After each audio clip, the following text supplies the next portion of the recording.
If you are asked to tell an Indian female writer or poetess especially whose poetry is filled with sensuousness, sexuality, and the description of intimate relationship of a man and a woman, whom will you name? Right, Kamla Das, the famous Indian female poetess known for confessional poetry.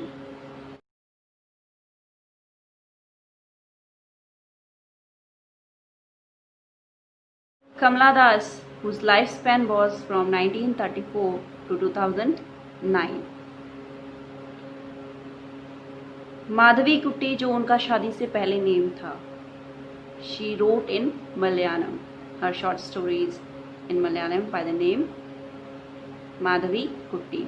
After marriage, पुराने time में when there was British rule still in India, at that time most of the girls were married at the age of 15 or 16. The same was the case with Madhavi Kutti. उनकी शादी भी हुई और उनका नाम कमला दास उनको मिला. उसके बाद उन्होंने इंग्लिश में जो लिखना शुरू किया वो कमला दास के नाम से लिखना शुरू किया. ऐसा नहीं था कि उनके हस्बैंड ने उनको राइटिंग की जो उनका पैशन था उसको परसू करने से रोका हो या कोई रिस्ट्रिक्शंस लगाए हों, लेकिन 65 की एज में उन्होंने अपना नाम कमला सुरैया रख लिया.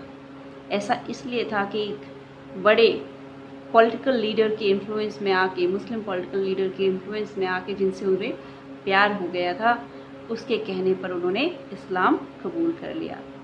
But after she converted to Islam, that person, that love of Kamla Das just forgot his promises.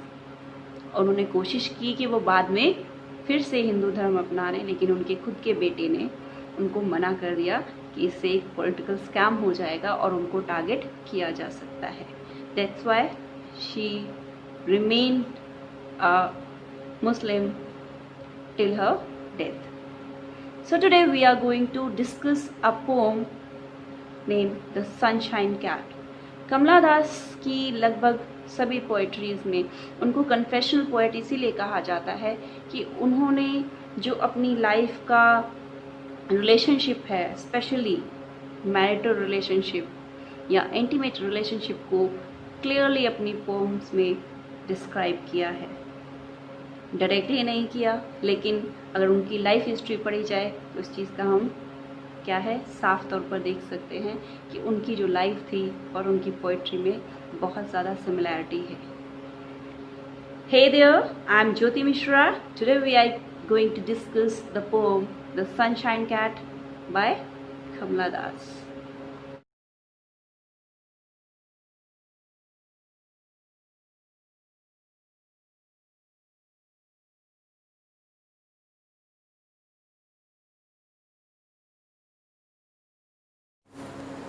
They did this to her, the men who know her, the man she loved, who loved her not enough.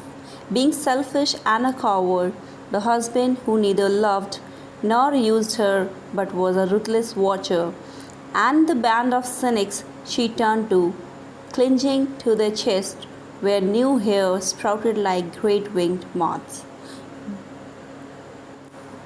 The poet begins the poem with the word they did this to her. The very first line of the poem indicates that the poem is about a victim who is a female. She further says that she loved the men who knew her, that is her husband and her lovers. However, they never loved her enough. She says her husband was selfish and coward. He neither loved nor used her. We do understand the meaning love, but the not used her is confusing here. It is either acting as a synonym of love because for love one needs to use her physical body physically, or it means never consider her as a partner but rather an object for satisfying his lust. He was a ruthless watcher. Ruthless means lacking compassion here. Or the line suggests that he never abused her physically, that is, punished or harmed her. Rather, he failed to love her with emotional support.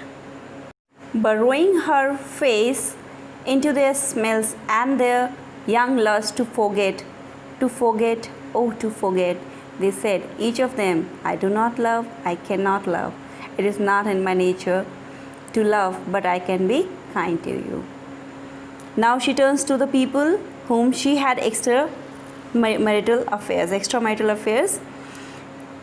One thing worth noticing here is that she was never loved by her husband, which made her look out for other men who may fulfill her emotional as well as sexual desires. However, all of them turned out to be the band of cynics. Cynics are the people who believe in doing everything for their own benefits. Thus, her lovers were no different from her husband. Every one of them had the excuse same as husband.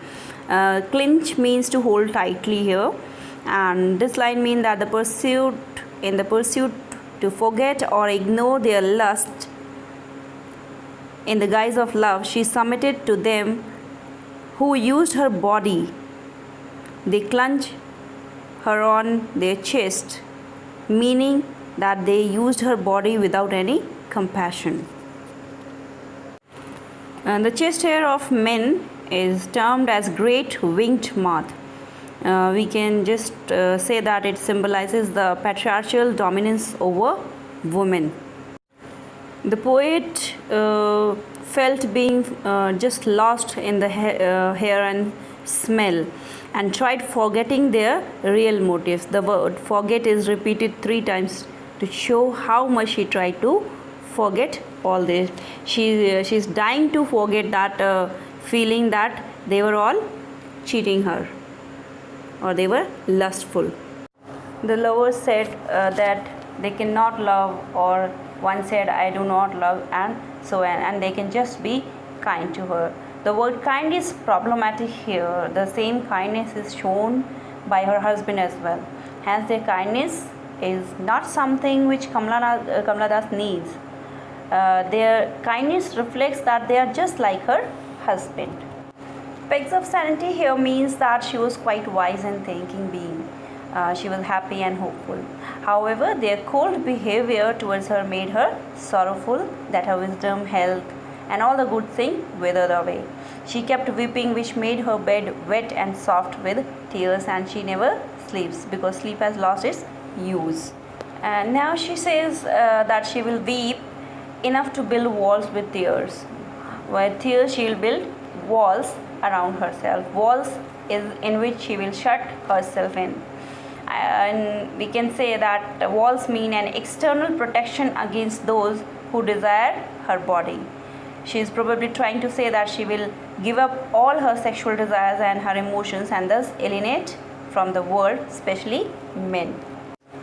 Another important thing you can note here is the use of shutting herself in. The poet has used the word like moths and burrowing previously. Hence, like the silk moth which dies in its own saliva, she wants to get imprisoned in the walls built out of her tears and thus die.